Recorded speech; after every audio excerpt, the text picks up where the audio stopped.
Há um conhecimento na cidade. E esse conhecimento significa responsabilidade nos ombros dos crentes, nos ombros dos pastores, nos ombros dos missionários, nos ombros dos membros desta igreja. Abra sua Bíblia na carta de Paulo aos Filipenses. Filipenses, capítulo 1. Filipenses, capítulo 1. Nós vamos ler do versículo 12 até o versículo 18. Quero ainda, irmãos, que saibam que as coisas que me aconteceram têm até contribuído para o progresso do Evangelho, de maneira que toda a guarda pretoriana e todos os demais sabem que estou preso por causa de Cristo. E os irmãos, em sua maioria, estimulados no Senhor por minhas algemas, ousam falar a palavra com mais coragem. É verdade que alguns proclamam Cristo por inveja e rivalidade, mas outros o fazem de boa vontade. Estes o fazem por amor, sabendo que estou incumbido da defesa do Evangelho. Aqueles, porém,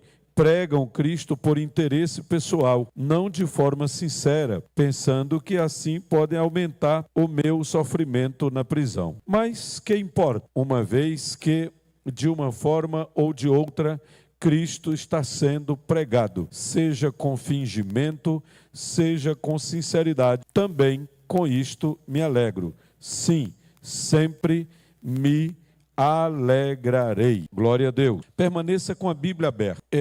Pela lógica, quando lemos a carta de Paulo aos Filipenses, nós temos que nos lembrar da cidade e do dia em que ele foi algemado, junto com Silas, seu companheiro, preso por causa do Evangelho. E temos que nos lembrar do grande milagre que Deus fez, abrindo a prisão, fazendo algo extraordinário, um fenômeno extraordinário. Mas, acima de tudo, temos que dar glória a Deus, porque a igreja ficou plantada naquele lugar. Meus irmãos, o Evangelho, onde chega e é pregado na sua simplicidade, com sinceridade, da maneira correta como é instruído pelo próprio Jesus, como o próprio Jesus deu a instrução, não tem como não haver um resultado. Ainda que esse resultado não seja de imediato, ainda que os frutos não apareçam no dia seguinte, ainda que os frutos não apareçam com 2 ou 3 cultos depois, não importa. Mas a Bíblia diz, e nós cremos, o Evangelho é o poder de Deus para a salvação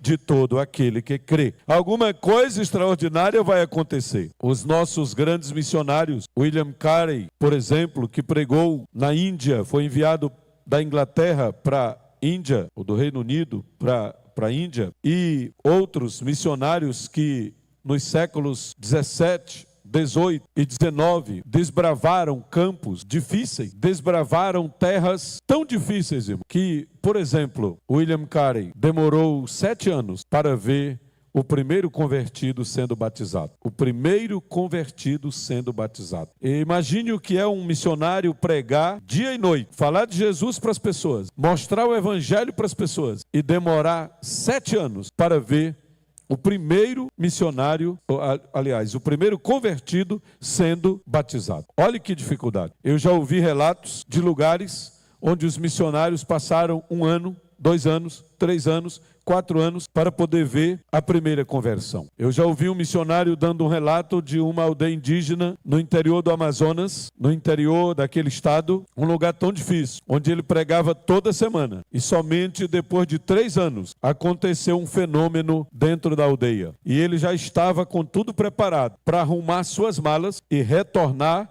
pois ele dizia, aqui não tem jeito. Ou o povo não entende a minha linguagem, ou então eles têm um coração tão endurecido que não tem quem dê jeito e eu já vou me embora. Já estava preparando para voltar, preparando-se para voltar. Quando?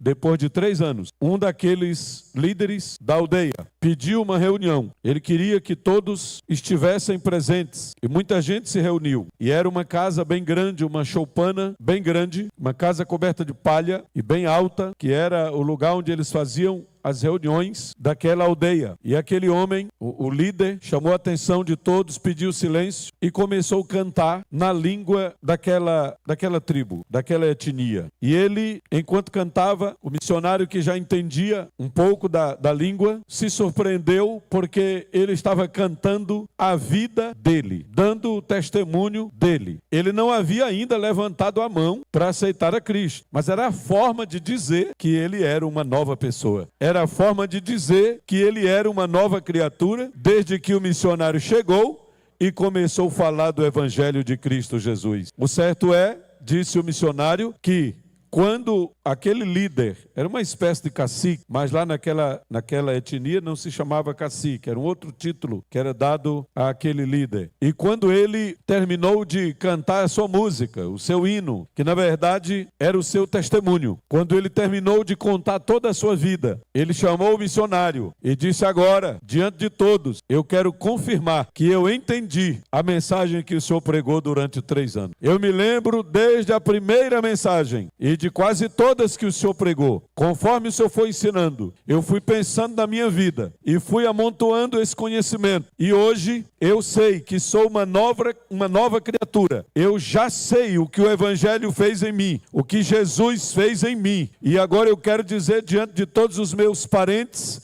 que eu sou um discípulo de Jesus, que eu sou um seguidor de Jesus, que eu amo a Deus de todo o meu coração e quero que toda a minha família faça o mesmo. E todos os que me entenderam, façam o mesmo. Qual foi a surpresa do missionário? Mais da metade da tribo entregou sua vida ao Senhor Jesus. Imagine, 3 anos de trabalho. 3 anos, pastor Lorinaldo. Ele já estava com vontade de ir embora, porque entendia que o Evangelho não estava fazendo efeito. Mas o objetivo da minha mensagem aqui essa noite, uma breve reflexão, porque eu quero já mostrar para vocês aí um projeto para a nossa igreja, mas eu teria que trazer aqui essa palavra. Eu não posso desistir, você não pode desistir de continuar pregando para aquela pessoa, ensinando o Evangelho para aquela pessoa, testemunhando do Evangelho para o seu vizinho, para o seu amigo, para o seu parente, seja para a pessoa mais dura que você pensa que é, ou a pessoa mais difícil que você conhece. Não duvide do que Deus é capaz de fazer na vida de gente difícil. Não duvide do que Deus é capaz de fazer. Por quê? Aqui, o exemplo de Paulo. Chega em Filipos e ele escolhe um lugar para falar. E ele entende que à beira do rio ou na praia tem muita gente. Ele vai lá e ele fala do Evangelho, ele fala de Cristo. Procura um lugar para orar. Depois ele escuta a jovem que adivinhava que era uma espécie de atração, de liderança naquela cidade, pronunciando aquelas palavras que vocês já sabem. Estes homens que vos anunciam o Evangelho, estes homens que vos falam um caminho de salvação, são servos do Deus Altíssimo. A mensagem estava correta, porque, de acordo com a maioria das versões, é o caminho de salvação. De acordo com uma versão brasileira, que é da IBB, diz um caminho de salvação. Se esta única versão em português que diz um caminho for de fato a melhor, pegou o manuscrito mais aprovado, então Paulo teria discernido a mensagem apenas pelo artigo definido, que em vez de ser definido era indefinido, um caminho de salvação. E ele não estava anunciando um caminho, ele estava anunciando o caminho, o único caminho de salvação, e não apenas um. O certo é que ele se aborreceu com as palavras contínuas da jovem que dizia todo dia as mesmas palavras. E ele, olhando para aquela jovem, repreendeu o espírito de adivinhação e a situação mudou completamente na cidade. Ela não dava mais lucro aos seus senhores. Ele agora estava preso, junto com seu companheiro Silas, mas por causa da pregação da palavra, mesmo eles sendo cidadãos romanos, a lei não havia sido respeitada, pois os que estavam responsáveis pela prisão talvez não tinham conhecimento, e de fato tudo leva a crer que não tinham esse conhecimento e cometeram um equívoco. Mas a Bíblia diz que enquanto chegava por volta da meia-noite, Paulo e Silas orando a Deus, os outros presos escutavam. Até naquela hora o Evangelho estava sendo pregado. Até no meio da grande tribulação que aqueles 2 homens estavam enfrentando, uma grande aflição, prisão, perseguição, os pés amarrados ao tronco, mesmo assim, o testemunho do Evangelho falou mais alto, porque os outros presos escutavam. Meus irmãos, não importa a situação em que o Evangelho está sendo pregado, ele deve ser pregado. ele deve ser divulgado, ele deve ser proclamado, ele deve ser ensinado, a palavra deve ser lida, a palavra deve ser citada, a palavra deve chegar ao alcance de todos, por todos os meios possíveis, por todos os meios possíveis. Nós já ouvimos tantos testemunhos de pessoas que ligaram o seu rádio, ou receberam uma mensagem pelo WhatsApp, ou uma outra rede social, e foram impactados pela palavra de Deus. Alguém que pegou um folhetinho, alguém que pegou um folheto apenas, e leu um versículo, ou parte de um versículo, e a sua vida foi mudada, a sua vida foi transformada. Eu ouvi o testemunho de um homem, na verdade eu li esse testemunho, que ele andando desorientado em uma certa cidade aqui do Brasil, ele leu um folheto já um pouco sujo, um pouco estragado, mas ele leu aquele texto de Hebreus que diz: está ordenado aos homens morrerem uma só vez, vindo depois disso o juízo. Quando ele leu essa palavra juízo, ecoou tão forte nos seus ouvidos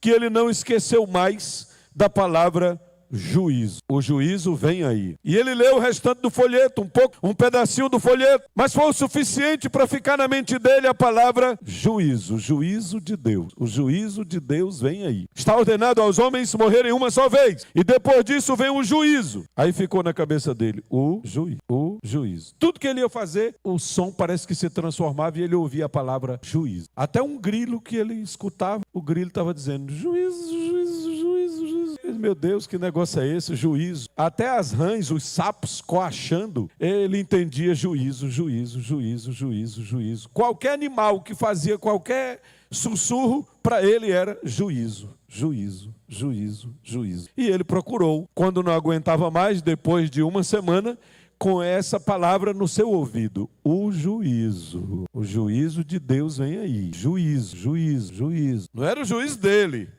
era o juízo de Deus. Ele sabia que um dia ele iria comparecer diante do Supremo Juiz para um julgamento. Quando ele não suportou mais, ele procurou alguém que entendia das Escrituras e explicou para ele o que era o grande juízo de Deus, e ele disse: eu quero ser salvo antes do dia do juízo, e entregou a sua vida a Cristo Jesus, o nosso Senhor. Não importa a maneira, a circunstância que alguém levou o Evangelho, que alguém está levando o Evangelho até você.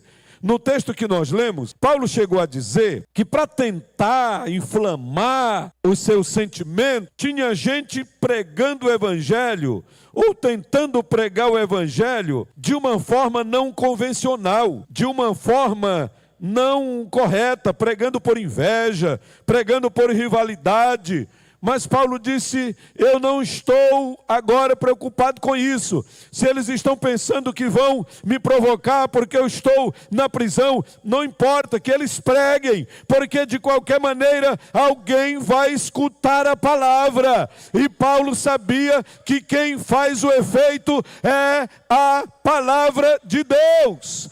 É o Evangelho que faz o efeito na vida das pessoas. Por isso aqui do versículo 12 até o 18, ele fala que deseja o progresso do Evangelho. Mas só haverá progresso do Evangelho, aqui está a finalidade da mensagem que estou pregando. Só haverá progresso do Evangelho em sua casa, só haverá progresso do Evangelho em sua rua, só haverá progresso do Evangelho no seu bairro, em nossa cidade, em nossa casa, em nossa congregação, em nosso ministério. Só haverá verdadeiro progresso do Evangelho, ou seja, os frutos do Evangelho, se primeiro o Evangelho fizer efeito em mim e em você, fizer efeito em nós, que já confessamos a Cristo como Senhor e Salvador de nossa vida. O Evangelho precisa fazer efeito em nós, precisa fazer um progresso, motivar um progresso. Por isso é que eu li os versículos 9,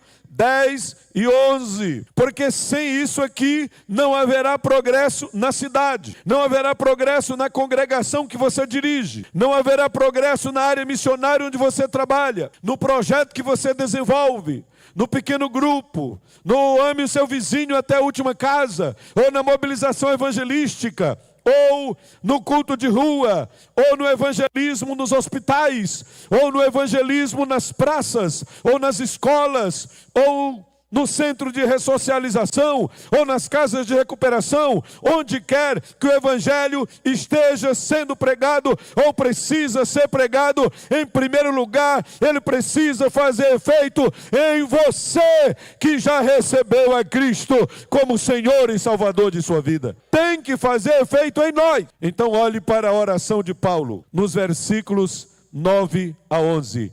Olha a oração do apóstolo. E também faço esta oração. Olha aí o versículo 9. Que o amor de vocês aumente mais e mais em conhecimento. Como é que o amor aumenta em conhecimento? É um amor inteligente. É um amor que usa o raciocínio. Não é o amor por qualquer coisa. Não é o amor de qualquer maneira. Não é apenas um sentimento. Não é apenas um tipo de paixão. Até porque amor não começa no sentimento. Amor, de fato, é uma decisão. É um caminho a seguir. É isso que a Bíblia ensina.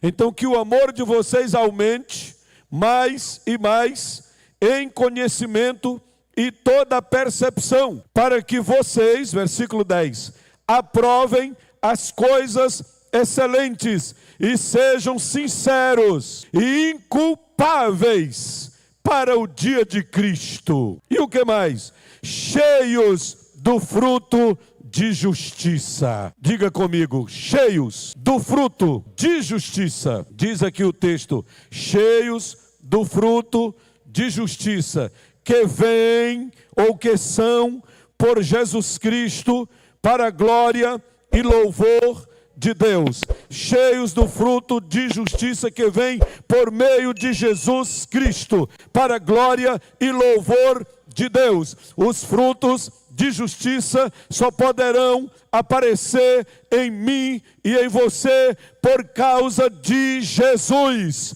por causa do evangelho de Jesus em mim e em você. O que são esses frutos de justiça? É o nosso comportamento, as nossas atitudes depois que conhecemos a Cristo. Eu quero que você me acompanhe uma pequena reflexão sobre esse pedido que Paulo faz, dos versículos 9 a 11. Quando ele escreve sua carta aos Filipenses, ele estava em Roma, esperando ser julgado.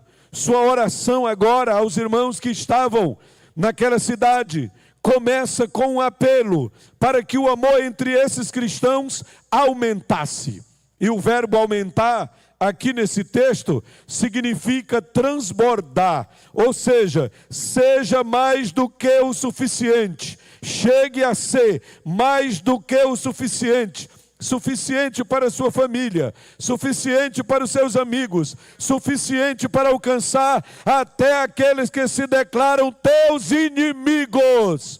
Mas se o amor de Cristo, se o amor de Deus, se o amor do Evangelho estiver transbordando em sua vida, ele será estendido em favor do mundo moribundo, do mundo perdido, do mundo sem Cristo, do mundo sem Deus, do mundo sem paz. E todos aqueles que sentem esse amor de Deus transbordante, vai alcançar os que ainda não têm Cristo, vai alcançar os que ainda não têm Jesus, vai orar porque ainda não se decidiu, vai se preocupar com quem precisa se decidir. A gente tem que se preocupar, por quê? Porque o Evangelho é a única mensagem de salvação. A gente precisa se preocupar porque não tem outro caminho, o único caminho é Jesus. Eu preciso orar pelos perdidos, eu preciso orar pela cidade, eu preciso orar pelo povo de Santa Inês, todo dia, toda noite,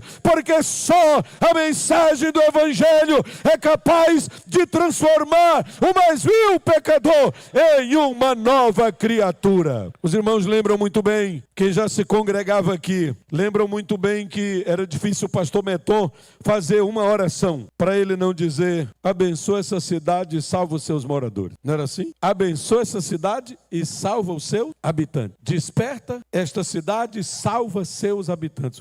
O irmão sabe até os detalhezinhos aqui. Mas a finalidade era salvação. Salvação. Orar pela cidade. Orar pela cidade. Orar pelos vizinhos. Orar pelos que não conhecem Jesus. Que não conhecem a salvação. Que ainda não experimentam experimentaram o que nós experimentamos, que ainda não receberam o que nós recebemos, que ainda não têm o que nós já temos certeza que possuímos, o perdão dos nossos pecados e a certeza que o nosso nome está escrito no livro da vida. Irmãos, não tem riqueza maior que essa. Mas tem um detalhe, Paulo deixou claro que o amor sugerido por ele era inteligente ao orar para que aqueles irmãos de Filipos crescessem em amor, enquanto cresciam em conhecimento e em ciência. O apóstolo orou por um tipo de amor inteligente que lhes daria a habilidade de distinguir entre o bem e o mal. O amor inteligente que nos dá habilidade para distinguir entre o bem e o mal. Esse amor crescente também haveria de capacitar aqueles crentes para aprovar coisas excelentes. Pense nisso, irmãos. Os crentes em Jesus devem aprender a aprovar coisas excelentes. É isso que está no texto. Aprovar coisas excelentes. O verbo aprovar aqui nesse texto significa avaliar ou distinguir entre. Preste bem atenção o que o texto significa. Paulo orou para que aqueles irmãos pudessem não só distinguir entre o bem e o mal, com base em seu julgamento pessoal, mas que fossem fortalecidos para escolher o melhor caminho em cada situação. E ele coloca como prioridade a evangelização da cidade, alcançar as pessoas para Cristo. Mas também Paulo orou para que os irmãos filipenses fossem sinceros, sem ofensa, e cheios dos frutos de justiça. Todas essas qualidades morais haveriam de capacitar aqueles irmãos a viverem uma vida que glorificasse o nome do eterno Deus, uma vida que glorificasse o nome de Cristo Jesus. Paulo reconheceu que os frutos da justiça, que consistiam em se manter íntegro perante Deus, bem como cultivar atitudes honradas, são apenas por meio de Cristo e não por esforços humanos. Não é apenas o nosso esforço. Agora, o clamor do coração de Paulo, a sua oração era para que aquele povo fosse achado em Jesus, não tendo sua justiça que vem da lei, mas aquela que vem da fé, a saber, a justiça que vem de Deus pela fé, por meio de Cristo Jesus, o nosso Senhor. E aqui precisamos aprender uma coisa: a obra do Espírito em nossa vida, irmãos, não é automático, não é automático. A obra do Espírito em nós, os dons do Espírito, o fruto do Espírito, bem como o poder, a unção de Deus em nossa vida, elas se manifestam, todas estas experiências espirituais, elas vão se manifestando e vão se avolumando à medida que nós nos aproximamos cada vez mais de Deus, em oração, em leitura, em estudo da palavra, em meditação da palavra, em comunhão, em prática de fidelidade diante de Deus. E todas as vezes que agimos assim, o Espírito Santo vai tendo cada vez mais liberdade de agir em nós. E Ele vai nos mostrando o que precisa mudar. Ele vai nos ensinando o que a gente precisa deixar de lado. Ele vai nos mostrando que as nossas atitudes, quais as nossas atitudes que desagradam ao Senhor, quais são as nossas atitudes que estão no centro da vontade de Deus e as que não estão. Ele vai nos dando sabedoria para distinguir entre o certo e o errado, e muitas vezes o Espírito Santo também nos ilumina para a gente escolher entre o bom e o excelente, entre o bom e o excelente, não apenas entre o bem e o mal, mas entre aquilo que é bom e aquilo que é excelente. O que é melhor para a minha vida espiritual? Quais são as pessoas na companhia das quais eu posso ficar mais perto de Deus? Se eu for amigo da pessoa tal, isso me ajuda a me aproximar de Deus ou me afasta dele? Aquela amizade, aquela visita, aquela leitura, o acesso naquele site ou naqueles canais vão me ajudar a estar mais perto de Deus ou mais longe de Deus? Use a sua inteligência espiritual, use o amor que Deus já colocou no teu coração, e à medida que o tempo vai passando, quanto mais você se aproxima do Senhor, mais sabedoria Ele vai te dando para que você se afaste do mal e viva para Deus. Quem entendeu essa palavra diz amém. Embora seja importante, meus irmãos, orar pelas necessidades daqueles que estão fora da obra, daqueles que estão doentes. Claro, a gente tem que orar pelos enfermos todos os dias. Já oramos hoje aqui no culto. Vamos orar ainda em casa, quando chegarmos, quando formos dormir. Oramos ao amanhecer. Muitas vezes oramos de madrugada. Oramos em várias ocasiões. Oramos em diversas circunstâncias. É importante orar pelas necessidades de todos os nossos irmãos e amigos, parentes, familiares, obreiros, igreja, missões. Tudo isso é necessário. Mas todos nós sabemos que nós estamos enfrentando tempos difíceis para a igreja de Cristo aqui na terra. E mais do que nunca, a igreja precisa de discernimento espiritual. Discernimento espiritual. Discernimento espiritual. Discernimento espiritual. Entenda isso. E é o Evangelho que nos capacita a ter esse entendimento. É a palavra de Deus que nos capacita a ter esse entendimento. Então, na condição de discípulos de Jesus, ao lermos essas palavras de Paulo aqui na carta aos Filipenses, no capítulo 1, onde ele faz 2 clamores. O primeiro clamor para que haja progresso na vida dos crentes. E a segunda oração, o segundo clamor, para que haja progresso do evangelho na cidade. Mas só haverá progresso do evangelho na cidade, na região, no estado, no Brasil, no mundo, se o evangelho fizer efeito primeiro em cada um daqueles que já confessaram a Cristo como Senhor e Salvador. Quem entendeu isso diz amém. Diga comigo assim: toda iniciativa da igreja vai depender de como eu estou vivendo o evangelho. Todo esforço missionário, diga, todo esforço missionário, todo esforço evangelístico vai depender muito de como é o meu testemunho pessoal. Você tem coragem de perguntar para a pessoa que está do seu lado, o teu testemunho lá por onde tu anda? Tem coragem? Pergunte, irmão. Como é o teu testemunho lá no salão onde você ajeita o seu cabelo, hein? Como é o teu testemunho lá no colégio onde você estuda? Como é o teu testemunho lá na oficina onde você leva o seu carro? Lá na borracharia? Lá no comércio onde você faz compra? Como é o seu testemunho lá no supermercado? Como é o seu testemunho lá na loja? Como é o seu testemunho lá entre os professores da escola que você trabalha, que você ensina? Como é o seu testemunho por onde você anda, onde você viaja, lá no ônibus, lá no navio, lá no avião, lá no barco, onde você está, por onde você anda? Você está deixando o evangelho brilhar em você? Você está deixando a luz de Cristo brilhar em você? Você está deixando as pessoas olharem o evangelho em você?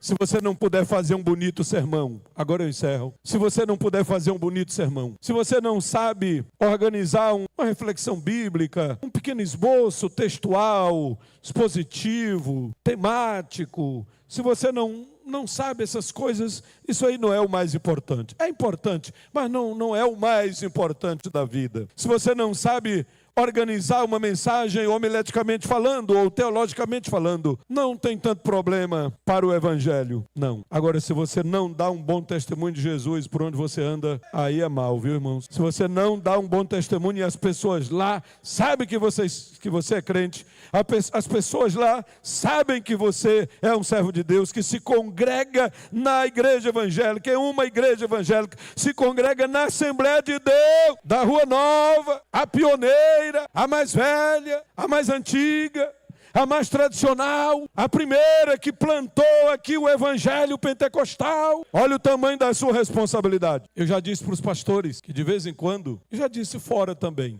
de vez em quando a gente chega em alguma loja, algum comércio e que alguém ainda não me conhece, aí eles perguntam assim: o senhor é o pastor, né? O senhor é crente, né? Sim. O senhor é o pastor? Sim. É daquela, né? Aquela. Aí eu fico esperando o restante, lá da Rua Nova. Ou então ele diz assim: do pastor Meton. Aí eu disse: é essa mesmo. Aí muitos deles fazem assim, ó, vários deles. Claro, nós não temos nada contra nenhuma igreja, mas o fato é que há um conhecimento na cidade. E esse conhecimento significa responsabilidade nos ombros dos crentes, nos ombros dos pastores, nos ombros dos missionários, nos ombros dos membros desta igreja, porque a responsabilidade é muito maior, meus irmãos, é muito maior, porque a nossa igreja está aqui há 84 anos e alguns meses. Temos que aprender a fazer a diferença, temos que marcar nossa presença nessa cidade, levantando bem alto a bandeira do Evangelho de Cristo Jesus. A nossa passagem por aqui não pode ser em vão. Nós não estamos brincando de ser crentes. Nós não estamos brincando de evangelho, nós não estamos brincando de Bíblia, não estamos brincando de cristianismo, não estamos brincando de religião. Nós estamos seguindo a Cristo, seguindo a Cristo, seguindo a Cristo, seguindo a Cristo. Que compromisso, que responsabilidade. E a oração de Paulo, faço agora as minhas palavras, as palavras de Paulo. Que essa sabedoria, que esse amor, que esse discernimento espiritual, que o evangelho produz, alcance cada um de nós, alcance cada obreiro, alcance cada crente, cada criança, cada adolescente, cada jovem, cada senhor, cada senhora, alcance a todos, para que o evangelho tenha progresso nesta cidade. Quem recebe diz amém.